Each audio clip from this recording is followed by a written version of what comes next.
For this podcast, our study partner is purple at application making engineering simple. विद्यार्थी मित्रांनो, आपल्या YouTube चॅनलवरती मी professor Mangesh Khaire तुमचं सगळ्यांचं स्वागत करतो. बघा मित्रांनो, आपला ENTC आणि इलेक्ट्रिकल साठी कंट्रोल सिस्टीम हा एक महत्त्वाचा विषय आहे. ज्याला ENTC ला 4th सेमला हा विषय आहे, त्याला आपण म्हणतो कंट्रोल सिस्टीम. आणि इलेक्ट्रिकल मध्ये सेम विषय 3rd इयरला आहे, म्हणजे 6th सेमला, जो आहे कंट्रोल सिस्टीम इंजिनिअरिंग. सो या विषयांमध्ये खूप टफेस्ट विषय हा मानला जातो, खूप जास्त बॅकलॉग असता. सो आपल्या चॅनलवरती खूप मुलांनी रिक्वेस्ट केलेली की सर ह्या विषयाविषयी आम्हाला क्लिअर करण्यासाठी आयडियाज द्या. सो मित्रांनो, ह्याच विषयात सोपा करण्यासाठी विषय हा दोन्ही डिपार्टमेंटला विषय सेम आहे. ENTC ला 4th सेमला आणि इलेक्ट्रिकलला 6th Semla control system. So या विषयाला एकदम सोपा करण्यासाठी आता एंड सेम आहे, सो अभ्यास कसा करायचा, काय इम्पॉर्टंट टॉपिक्स आहे, काय काय केल्याने आपण स्कोर करू शकतो, या सगळ्या गोष्टींवरती डिटेलमध्ये चर्चा करण्यासाठी आपल्याकडे सब्जेक्ट मॅटर एक्सपर्ट म्हणजे त्या विषयामधले एक्सपर्ट टीचर आपल्याकडे आलेले आहे, ज्यांचं नाव आहे Rupesh Pawaskar sir. Welcome sir. Thank you sir. Matoshri college of engineering Nashik येथे वर्किंग आहे इलेक्ट्रिकल डिपार्टमेंटमध्ये. सरांचा 12+ इयर एक्सपिरियन्स आहे आणि या विषयांचा आतापर्यंत त्यांनी खूप वेळा शिकवलेला आणि मुलांना स्कोर करून दिलेला आहे. सो सर आज ज्या ज्या तुम्हाला आयडियाज देणार आहे त्यांनी तुम्हाला हा विषय 100% गॅरंटी तुम्ही स्कोर करशाल आणि एकदम सोपं वाटेल एवढी मी खात्री देतो. सो आपण व्हिडिओची सुरुवात करूया. सर, एक जनरल क्वेश्चन होता की CS कंट्रोल सिस्टीम हा एक युनिव्हर्सिटीचा एकंदरीत रिझल्ट किती लागतो सर?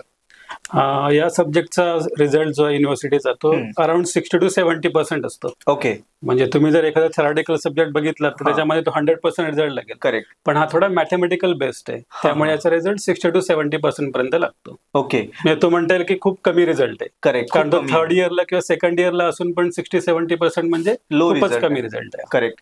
आणि सर याच्यात पूर्ण 100% न्यूमरिकल येतात की कसं आहे?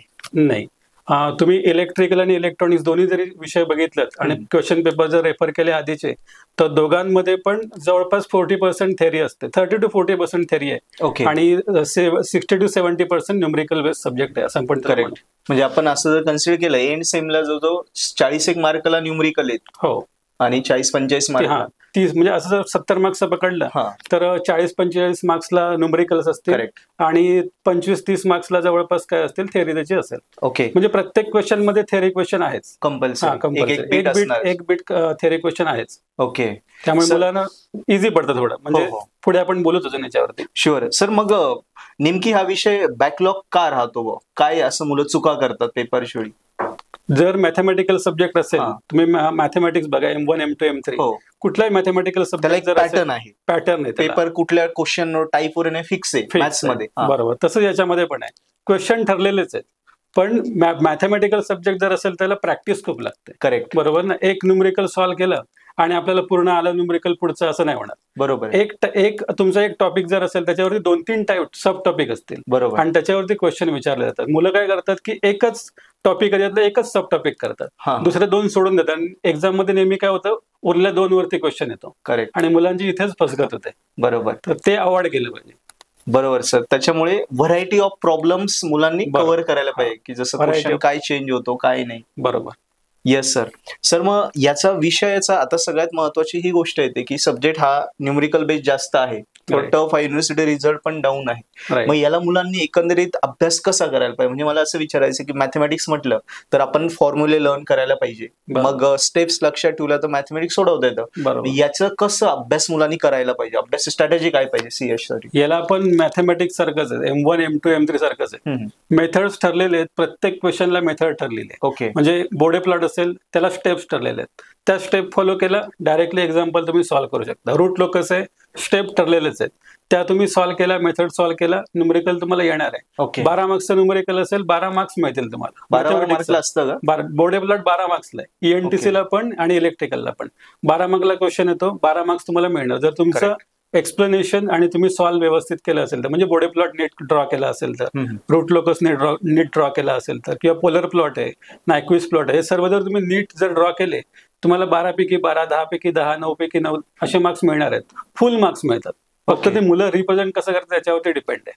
करेक्ट. सर एक आता महत्वाचा प्रश्न असा पण आहे की असे इम्पॉर्टंट क्वेश्चन्स किंवा टॉपिक्स कुठले युनिट वाईज, युनिट 3, 4, 5, 6 पहिल्यांदा आपण इलेक्ट्रिकल साठी बघू, मग ENTC साठी पण सांगाल असं? युनिट नंबर 3 इलेक्ट्रिकलसाठी राऊथ हर्विट्झ क्रायटेरिया आणि रूट लोकस वरती. तर राऊथ हर्विट्झ क्रायटेरियावरती एक थ्योरी क्वेश्चन येतो. ओके, तो थ्योरी क्वेश्चन नीट करायचा, जो की आहे त्याला स्पेशल केसेस आहेत राऊथ हर्विट्झ क्रायटेरियाला, त्या स्पेशल केसेस करायच्या. तो एक थ्योरी क्वेश्चन आहे. त्याच्यावरती न्यूमरिकल पण येतं स्टॅबिलिटी फाइंड आउट करायला. ओके, त्याच्यानंतर रूट लोकस आहे. रूट लोकस वरती थेअरी येते, त्याचे रूल्स आहेत, 8-9 रूल्स आहेत. ते रूल्स लिहिण्यासाठी थेअरी येते आणि त्याच्यावरती न्यूमरिकल येतं 9 ते 10 मार्क्सला. ते सॉल्व्ह केलं तर तुम्हाला तिसरं युनिट जे आहे ते क्लिअर होऊन जातं. ओके, चौथ्या युनिटमध्ये कसं आहे, चौथ्या युनिटमध्ये फ्रिक्वेन्सी डोमेन अनालिसिस पार्ट 1 असं युनिटचं नाव आहे. त्याच्यामध्ये तुम्हाला काय करायचं आहे तर पोलर प्लॉट आहे, नायक्विस्ट प्लॉट आहे, हे तुम्हाला बघायचं आहे. आणि फ्रिक्वेन्सी डोमेन अनालिसिस याच्यावरती स्पेसिफिकेशन वरती एक थेअरी क्वेश्चन येतो. ओके, तो थेअरी क्वेश्चन नीट करायचं आहे. त्याच्यावरती एक डेरिव्हेशन आहे छोटंसं, म्हणजे relation between time domain and frequency domain. त्याचं नेहमी क्वेश्चन येतो, स्पेसिफिकेशन नेहमी येतात. ते हे 2 थेअरी क्वेश्चन केले तर तुम्हाला 15 मार्क्स तुमचे कुठे गेले नाहीत. ओके, बरोबर. आणि त्याच जोडीला पोलर प्लॉट आणि नायक्विस्ट प्लॉट. नायक्विस्ट मी तर तुम्हाला सांगेन पोलर प्लॉट सोपा आहे, पोलर प्लॉट करा 10 मार्क्सला येतो. नायक्विस्ट प्लॉट थोडा कठीण आहे, तो सोडून दिलात तरी चालेल. तर कसं आहे, नायक्विस्ट प्लॉटला पोलर प्लॉट ऑर मध्ये असतो, त्यामुळे एक थेअरी आणि एक पोलर प्लॉट हा जरी सॉल्व्ह केला तर नायक्विस्ट प्लॉट तुम्हाला ऑर मध्ये असेल, नायक्विस्ट प्लॉट आणि त्या जोडला थेअरी, तो तुम्ही स्किप करा, पूर्ण आउट ऑफ मार्क होऊन जातं. तरी पण होऊन जातं. नायक्विस्ट प्लॉट नाही केला तरी चालेल, तो थोडासा डिफिकल्ट आहे as compare to polar plot. Okay, नंतर तुमचं 5वं युनिट आहे. 5वं युनिट पूर्ण बोडे प्लॉट वरती. बोडे प्लॉटला एक थेअरी क्वेश्चन 6 ते 7 मार्क्सला, 12 मार्क्सला तुम्हाला बोडे प्लॉट ड्रॉ करायला येतो.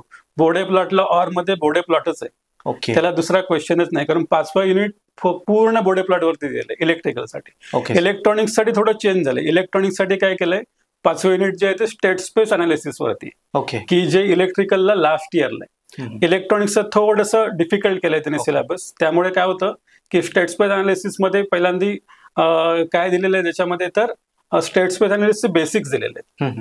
ओके, त्याच्यानंतर स्टेट ट्रान्झिशन मॅट्रिक्स म्हणजे काय, याच्यावरती थेअरी क्वेश्चन पण येतो, न्यूमरिकल पण येतात.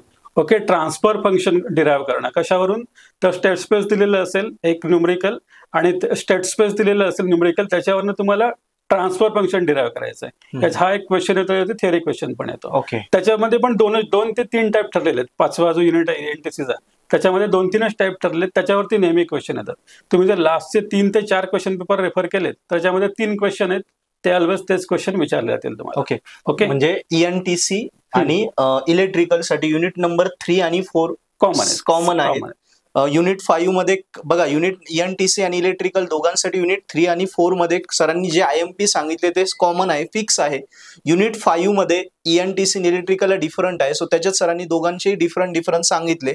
आता सर युनिट 6 कसं, युनिट 6 मध्ये पीआयडी कंट्रोलर्स हे दिलेलं आहे, त्याच्यावरती कॉमन आहे का? 6 कॉमन आहे. ओके, 6वा युनिट कॉमन आहे.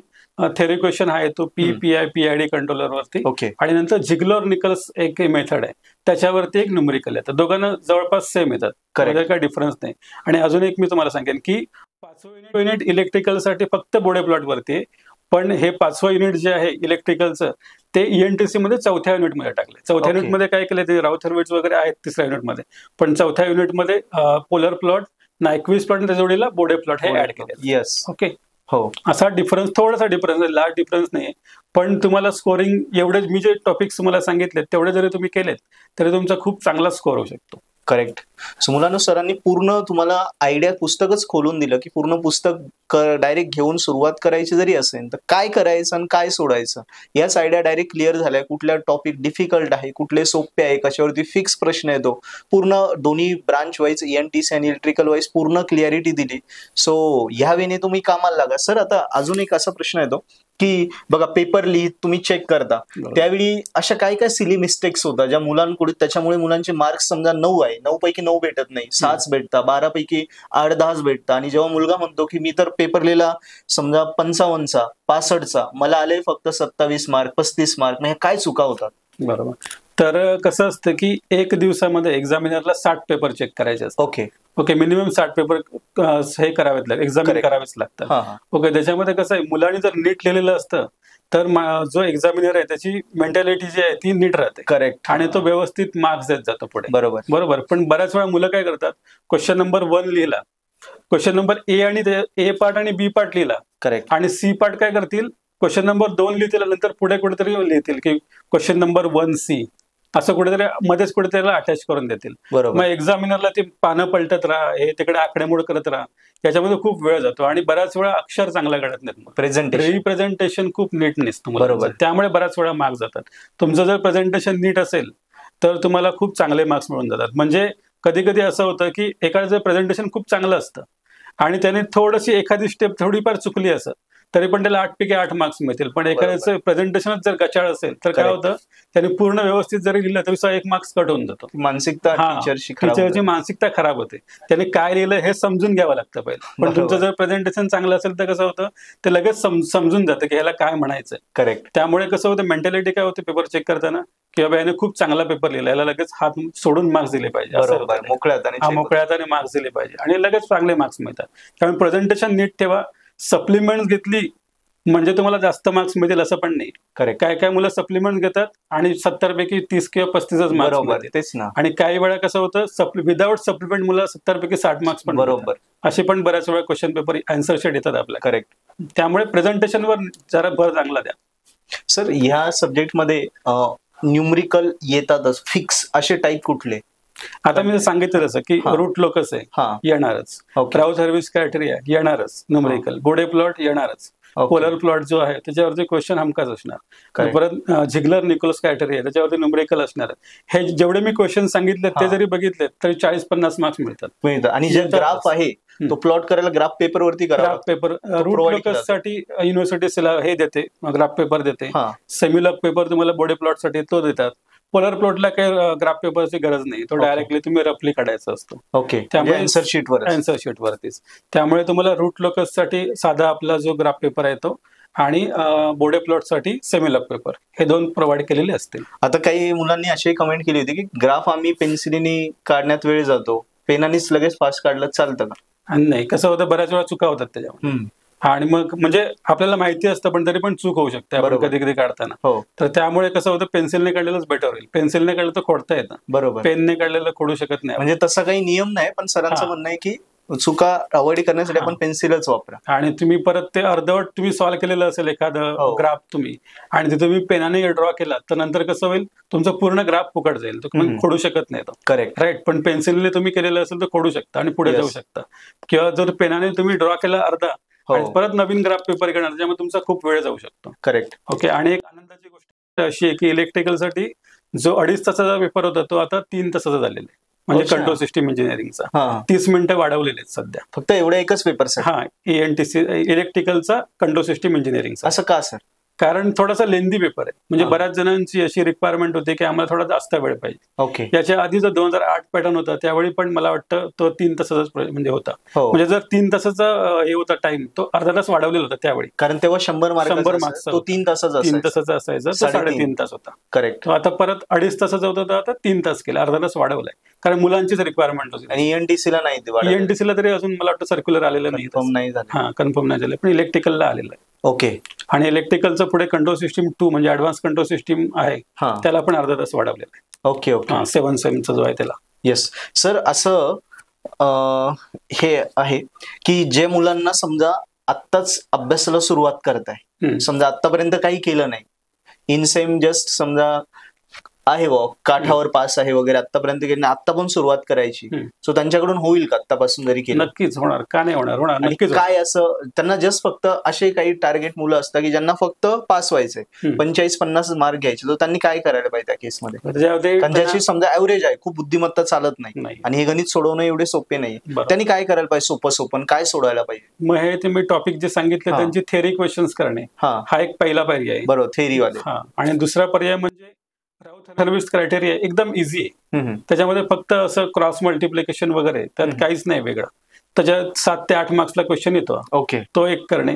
नंतर रूट लोकस जो आहे त्याच्यात जेवढ्या स्टेप्स जमतील तेवढ्या स्टेप सॉल्व्ह करून देणे. ओके. तुम्ही ग्राफ नाही काढलात तरी चालेल, पण स्टेप तरी करा. 10 मार्क्सचे 5 मार्क्स तरी मिळतील. करेक्ट. ठीक आहे. बोडे प्लॉट आहे 12 मार्क्सला येतो. त्याच्या स्टेप लिहा, 4-5 स्टेप्स आहेत.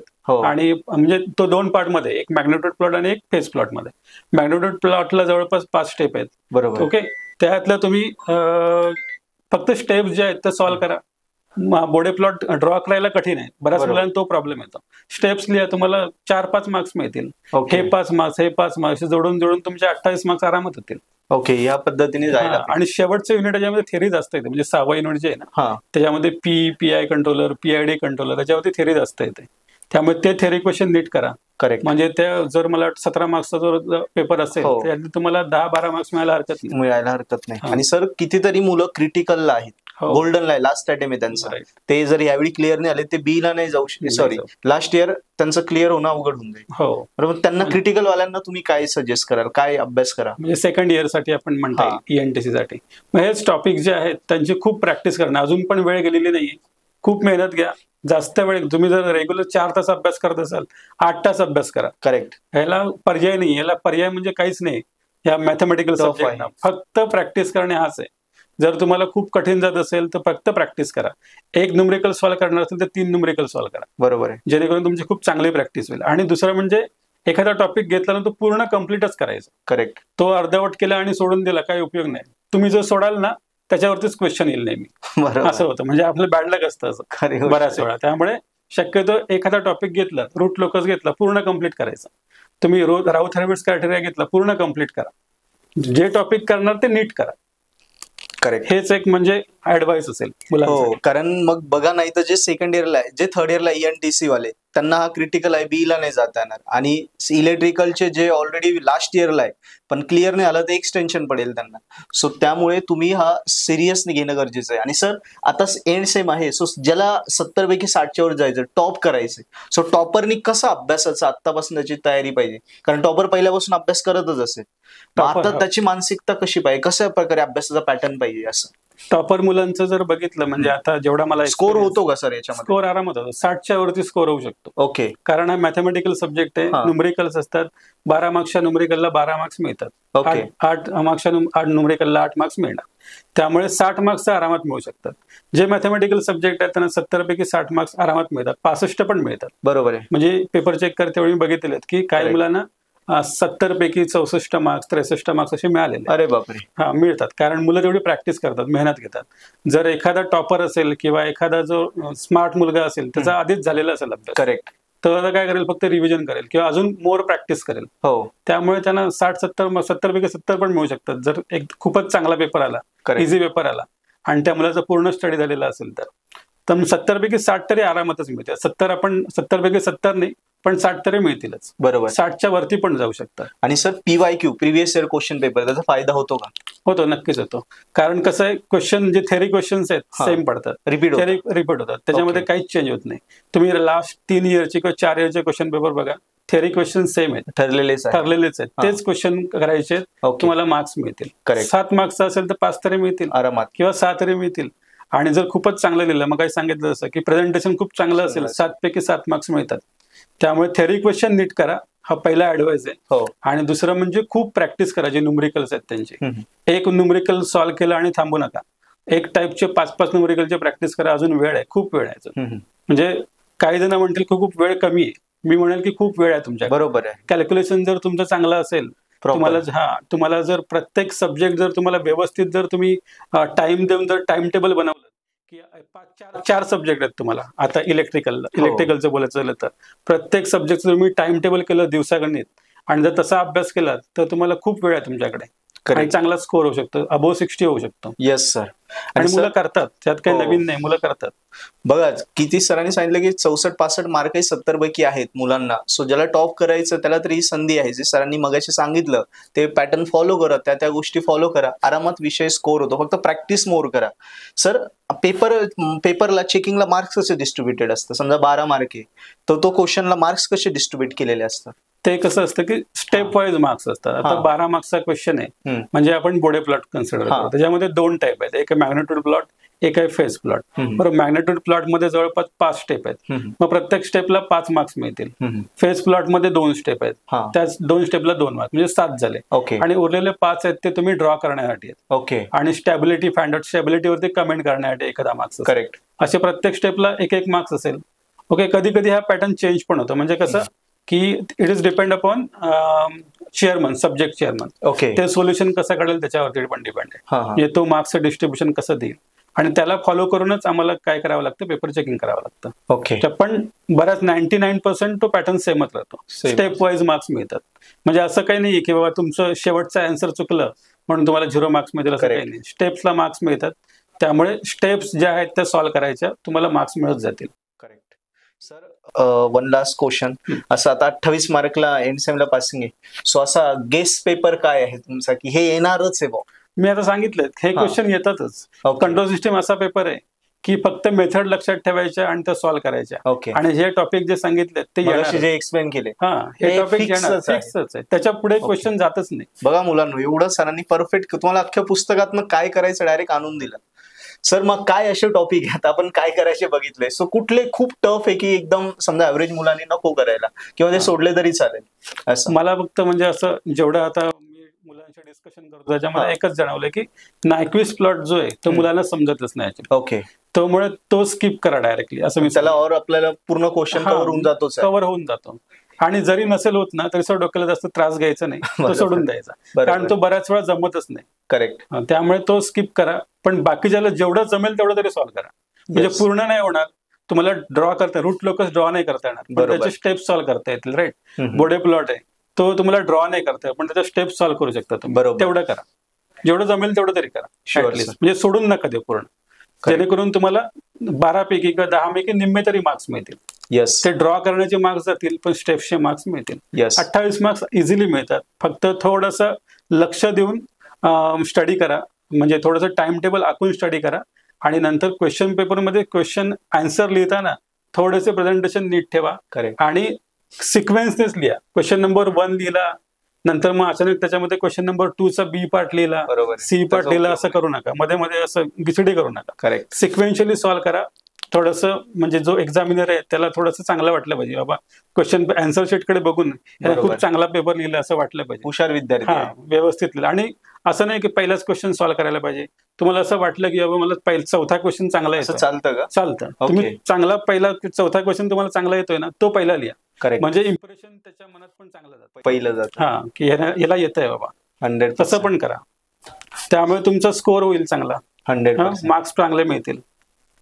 सो सर, काय असं मुलांना थोडा सल्ला देऊ इच्छिता तुम्ही का हे मुलांनी चुका नको करायला, आणि ह्या तुमच्या मनाने काय ऍडवाइस या पेपर रिलेटेड?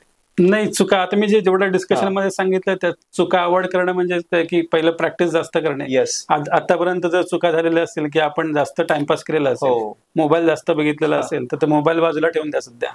आता खूप कमी दिवस राहील तसं बघायला गेलं तर 15-20 दिवस जाईल एक्झामला. त्यामुळे मोबाईल बाजूला ठेवा आणि पूर्ण फोकस या सब्जेक्टवरती करा. मी फक्त सीएससी साठी नाही सांगत आहे, तर उरलेले 3 सब्जेक्टसाठी पण. करेक्ट. इलेक्ट्रिकलचं बोलायचं झालं तर त्याच्यामध्ये कंट्रोल सिस्टीम, नंतर कॅडेम आहे तुमचा, एनर्जी मॅनेजमेंट म्हणजे इलेक्टिव्ह आहे. तो इलेक्टिव्ह जे सब्जेक्ट आहेत ते इझी आहेत, थेरॉटिकल आहेत, त्यांचा थोडासा नंतर अभ्यास केला तरी चालेल. पण हे जे थेरॉटिकल मॅथमॅटिकल क्वेश्चन जे आहेत, सब्जेक्ट जे आहेत, त्यांचा जास्त अभ्यास करा, व्यवस्थित अभ्यास करा. आणि सिली मिस्टेक्स म्हणायचं झालं तर बऱ्याच वेळा कॅल्क्युलेशन्स मध्ये मिस्टेक्स होतात. तर त्या मिस्टेक्स सुद्धा तुम्ही कॅल्क्युलेटर वापरण्याचं नीट प्रॅक्टिस करा परत, कारण बोडे प्लॉट रूट लोकसना कॅल्सी नीट वापरावं लागतं. बरोबर. आणि दुसरं म्हणजे की मुलांकडे एक्झामच्या दिवशी कॅल्सी नसतो, तो कॅल्सी कॅरी करायचा प्रॉब्लेम. आणि दुसरं म्हणजे पेन्सिल नसते, प्रोट्रॅक्टर नसतं. आणि जी आपली स्केल जी आहे ती छोटी घेऊन येतात. छोटी नका वापरून, मोठी वापरा. बारीक बारीक गोष्टी महत्वाच्या, ह्या बारीक गोष्टी महत्वाच्या. मोठी स्केल वापरा, नाही तर ग्राफ पेपर काढताना प्रॉब्लेम येतो. प्रोट्रॅक्टर कॅरी करा, महत्वाचं आहे, नाहीतर रूट लोकस येणार नाही. काही जणांना म्हणजे बोडे प्लॉट करतावेळी तो रोलर स्केल आहे तो लागतो, तो कॅरी करा. ह्या महत्वाच्या टिप्स आहेत, नाहीतर ते कॅरी नाही केलं तर मार्क्स गेलेच. बरोबर, ते येणारच नाहीत मार्क्स. मुलांना बघा, सरांनी आपल्याला पूर्ण सब्जेक्ट, पूर्ण पुस्तकातून काय करायचं आणि काय नाही करायचं, कुठून सुरुवात करायची, काय महत्वाचं आहे, काय काय चुका होता, कसा पेपर चेक होतो, एक्झामिनरची मानसिकता काय, पेपर कसा सेट होतो, सगळ्या गोष्टी डिटेलमध्ये क्लिअर केलाय. मला वाटतंय या पॉडकास्टमुळे हा सब्जेक्ट तर आता ENTCचा असो किंवा इलेक्ट्रिकललाही असो, तुमचा नक्की स्कोर होणार म्हणजे होणार. सरांनी जे आयडियाज दिल्या ना त्या बिंदास फॉलो करा. मी एवढी तुम्हाला खात्री देईन का सब्जेक्ट आपला स्कोर होणारच. ज्याला काही येत नाही तो सुद्धा आता अभ्यासाला सुरुवात केली तरी तो विषय क्लिअर करून जाईल. अजून काही डाऊट आले नक्की तुम्ही कमेंट मध्ये लिहा, चॅनल सबस्क्राईब करा आणि आपण सरांना धन्यवाद देऊया की सरांनी इतकं सोप्या भाषेत आपल्या एकदम मराठीत आपल्या रेग्युलर आपल्या बोली भाषेत एक मित्र म्हणून सरांनी ज्या गोष्टी तुम्हाला इतकी इझिली क्लिअर केल्या या फॉलो करा आणि व्हिडिओ आवडला आपल्या मित्रांना नक्की शेअर करा. तो ENTCचा असो किंवा इलेक्ट्रिकलचा असो त्याला सुद्धा नक्की फायदा होईल. सो धन्यवाद सर, खूप खूप धन्यवाद. आणि काही मुलांना कमेंट आल्या तर आम्ही नक्की पाठवू तुम्हाला, नक्कीच. तर खरंच त्याचाही फायदा होईल. सो पुन्हा एकदा धन्यवाद सर. मित्रांनो, सरांनी दिलेल्या गायडन्समुळे आता कॉन्फिडन्स येतोय ना की हा विषय आपण स्कोर करू शकतो. करेक्ट. सो मग मी पुन्हा पुढे जाऊन सांगतो की तुम्ही सरांकडूनच हा विषय का शिकत नाही. तर सरांकडून हा विषय तुम्हाला डिटेलमध्ये शिकायचा असेल तर सरांचा व्हिडिओ लेक्चरचा कोर्स सुद्धा अवेलेबल आहे. काय करायचं, डिस्क्रिप्शन मध्ये मी लिंक दिली, त्यावरून पर्पल ॲट ऍप्लिकेशन डाउनलोड करा. पर्पल ॲट ॲप मध्ये आपल्या सरांचा पूर्ण या सब्जेक्टचा व्हिडिओ लेक्चरचा कोर्स आहे आणि मराठी हिंदीमध्ये एकदम सोप्या भाषेत आहे, जेणेकरून राहिलेल्या थोड्या दिवसात तुम्ही हा विषय सरांनी दिलेल्या आयडिया फॉलो करून सरांकडूनच शिकून घ्या आणि डायरेक्ट व्हिडिओ लेक्चर बघून विषय एंड सेम मध्ये 70 पैकी 60च्या वरतीच जा. तसंच मनात अजून काही डाऊट असतील तर खाली डिस्क्रिप्शन मध्ये आम्ही नंबर पण दिलाय, आधी नंबरवरती कॉल करा, चर्चा करा, डाऊट्स क्लिअर करा आणि सरांचा व्हिडिओ लेक्चरचा कोर्स नक्की सबस्क्राईब करा आणि हा सब्जेक्ट 100% गॅरंटीसह या